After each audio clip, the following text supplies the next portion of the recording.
There are a few games that I remember from my childhood that just stand out. And one such game, of course, besides Monopoly and Payday, is Clue.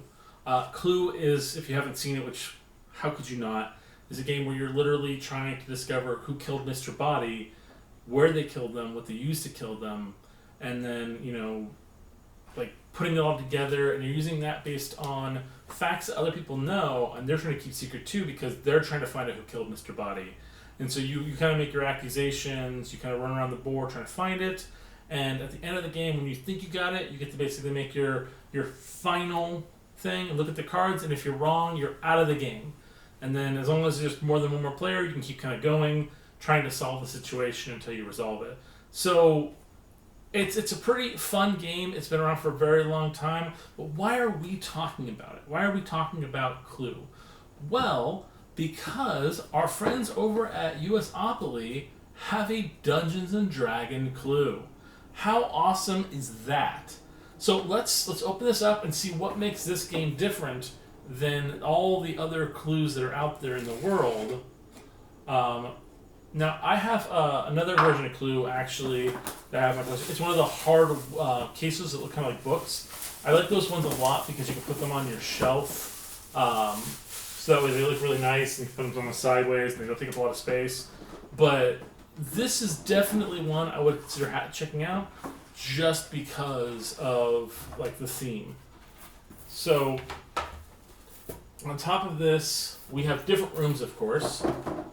So you have, Warren's Crossings, Low Lantern Tavern, you have the Basilisk Gate, and then of course you do have your secret passageways as you go through. So it's really nice. You kind of have those there, and then the players move across the board just like they would normally.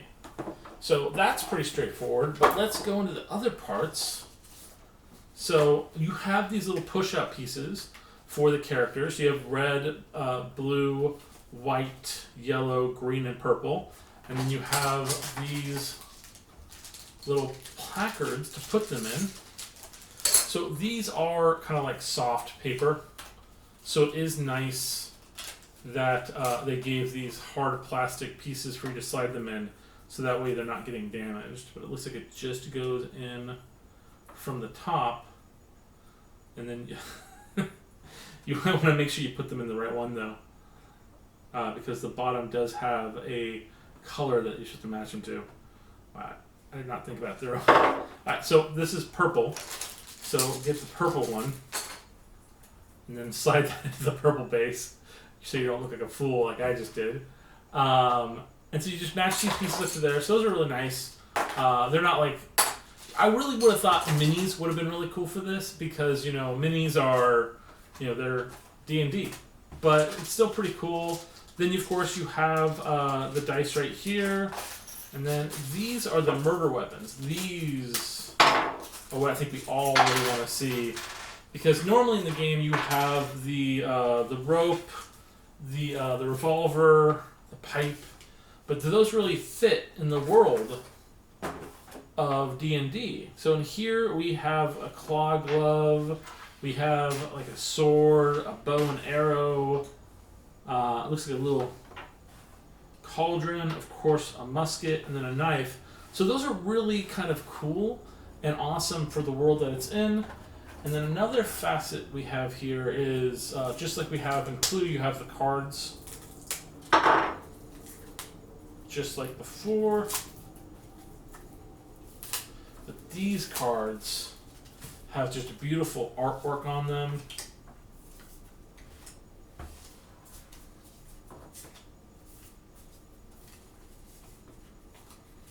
And then you have additional facet cards. So you have little question marks on there. And then you have these things like Infernal Assassin, roll a 6 or better to loot an amulet of seeing to view a card in the envelope.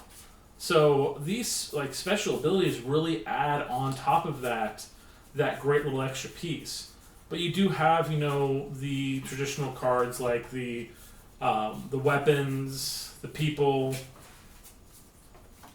the places that you're going to be dealing out, and then people are going to deal with those. And then, of course, you have the actual question mark cards that are little extra things that people can gain to help out the play. So that's a really cool, different feature of this game that you don't really get in the other, Clue games. So if you want like a little extra spice added on top of that to give you something cool, then you can definitely pick up, this game. And then also it looks like they have special abilities. Wow. So this character right here, which is red, once per game you may start 2 rumors on the same turn. Flip this card over after using your power. So you do get these little special abilities based on the character you're playing. So, that's pretty awesome. Well, thank you guys so much for watching. I hope you guys like this. I hope you guys want to pick up Clue because, it's Clue, but it's Dungeons and Dragons Clue.